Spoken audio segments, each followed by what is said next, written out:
कराची में जश्न आज़ादी के मौके पर शहर भर में हवाई फायरिंग की जाती रही। गोलियां लगने से ज़ख्मी होने वालों की तादाद 95 तक पहुंच गई। पुलिस सर्जन के मुताबिक एक ज़ख्मी की हालत तशवीशनाक है और वो सिविल अस्पताल में ज़ेरे इलाज है। पुलिस सर्जन डॉक्टर समिया ने बताया कि मजमूई तौर पर 95 अफराद ज़ख्मी हुए, जिनमें 5 साल के बच्चे से लेकर 75 साल के बुजुर्ग तक शामिल हैं। डॉक्टर समिया का कहना था कि सिविल अस्पताल में 22 ज़ख्मियों को लाया गया, जिनमें 5 ख़वातीन भी शामिल हैं, जबकि ज़ख्मियों की उम्र 6 बरस से 55 बरस के दरमियान है। जिन्ना अस्पताल में 6 ख़वातीन समेत 39 ज़ख्मी पहुँचे, जबकि अब्बासी शहीद अस्पताल में हवाई फायरिंग से मुतासरा 34 केसेस लाए गए, जिनमें 25 मर्द और 9 ख़वातीन थीं, जबकि इनकी उम्र 6 बरस से 65 बरस के दरमियान थी। गुज़िश्ता बरस जश्न आज़ादी के मौके पर हवाई फायरिंग से 2 अफराद जाँ बहक और 100 ज़ख्मी हुए थे।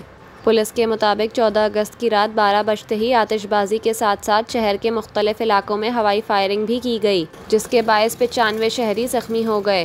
दूसरी जानिब पुलिस हुक्काम का कहना है कि हवाई फायरिंग में मुलव्विस मुत्तहिद मुल्ज़िमान को गिरफ्तार करके असलहा बरामद कर लिया गया, जबकि मुल्ज़िमान के खिलाफ मुकदमात भी कायम कर दिए गए हैं।